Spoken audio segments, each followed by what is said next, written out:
UPA ने 9 साल पूरे कर लिए हैं और आज शाम को बड़े जश्न की तैयारी है। इस बीच मुख्य विपक्षी पार्टी बीजेपी ने केंद्र सरकार पर करारा वार किया है। लोकसभा की नेता प्रतिपक्ष सुषमा स्वराज ने यूपीए 2 को अब तक की सबसे भ्रष्ट सरकार बताया तो अरुण जेटली ने इसे अहंकारी करार दिया। सुषमा स्वराज ने कहा कि मनमोहन सिंह पीएम तो हैं पर नेता नहीं। वहीं जेटली ने पीएम का कद छोटा होने की बात कही। उन्होंने कहा कि मनमोहन सिंह हंसी के पात्र बन गए हैं। उन्होंने कहा पहले पीएम का पद इतना छोटा नहीं था। इतिहास में पीएम पर पहले कभी इतने व्यंग नहीं हुए।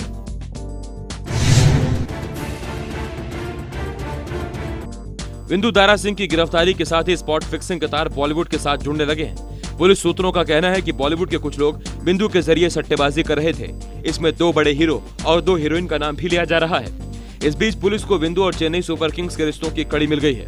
उन्होंने पुलिस को बताया चेन्नई सुपर किंग्स का मालिकाना हक रखने वाली कंपनी इंडिया सीमेंट के सीएमडी और बीसीसीआई अध्यक्ष एम श्रीनिवासन के दामाद गुरुनाथ मय्यप्पन के बुलावे पर ही वो इस साल 6 अप्रैल को टीम का मैच देखने गए थे।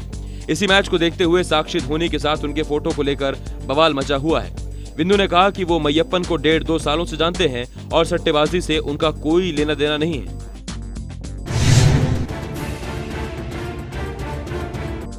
रक्षा सचिव शशिकांत शर्मा देश के नए सीएजी होंगे। ये विनोद राय की जगह लेंगे। शशिकांत की नियुक्ति पर राष्ट्रपति की भी मोहर लग गई है। शशिकांत शर्मा 1976 बिहार काडर के आईएएस अधिकारी हैं। स्पेक्ट्रम घोटाले और कोयला घोटाले को सामने लाने में सीएजी की बड़ी भूमिका के चलते इस पद पर सबकी नजर थी।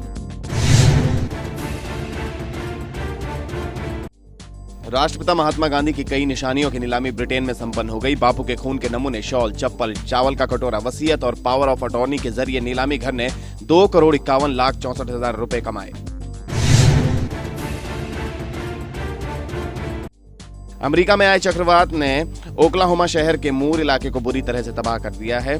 अधिकारियों का कहना है कि इस चक्रवात में 41 लोग मारे गए हैं। हालांकि स्थानीय चिकित्सा अधिकारी एमी एलियोट ने जानकारी दी है कि 40 अन्य लोगों की मौत हो गई है। ताजा आंकड़े आने के बाद मरने वालों की संख्या 91 हो गई है। इस चक्रवात से घर और इमारतें बुरी तरह से क्षतिग्रस्त हो गए हैं। इस चक्रवात की गति 321 किलोमीटर प्रति घंटा थी। चीन के प्रधानमंत्री ली केकियांग ने पाकिस्तान को लौह मित्र करार देते हुए दक्षिण एशिया में शांति एवं स्थिरता को बरकरार रखने, आतंकवाद का मुकाबला करने और विकास को बढ़ावा देने में इस्लामाबाद के सकारात्मक योगदान की प्रशंसा की है। भारत का दौरा पूरा करने के बाद पाकिस्तान पहुंच रहे ली ने दोनों देशों के बीच के सदाबहार रिश्ते को मजबूत करने के लिए कई समझौते किए जाने का भी ऐलान किया।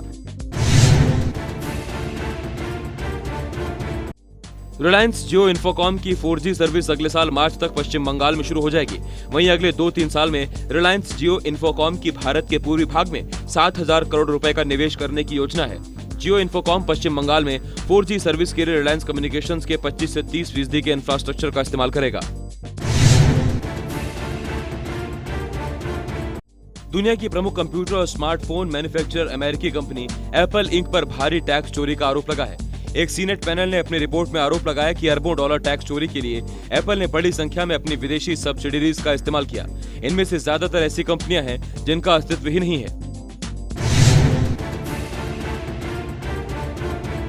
सुरेश रैना T20 क्रिकेट में 4,000 रन पूरे करने वाले पहले भारतीय और दुनिया के 7वें बल्लेबाज बन गए।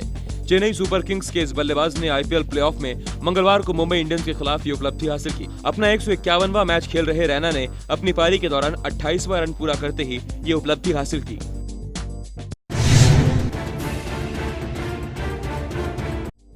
स्पॉट फिक्सिंग के आरोपों में गिरफ्तार किए गए राजस्थान रॉयल और केरल के तेज गेंदबाज श्रीशांत के जीवन पर मलयालम में फिल्म बन सकती है। आईपीएल में स्पॉट फिक्सिंग में पकड़े जाने से पहले श्रीशांत की छवि रॉक स्टार क्रिकेटर की थी, जो मैदान में गेंद को स्विंग कराने के साथ साथ मैदान के बाहर डांस शो में ठुमके भी लगा सकता था। लेकिन इस मामले के सामने आने से श्रीशांत अचानक खलनायक बन गए हैं। श्रीशांत के जीवन का यही उतार चढ़ाव फिल्म निर्माताओं शाजी कैलाश और एके साजन की मलयालम मूवी की थीम है। शाजी और साजन इस तुनक मिजाज गेंदबाज के मैदान में और उसके बाहर के जीवन पर आधारित फिल्म बनाने जा रहे हैं।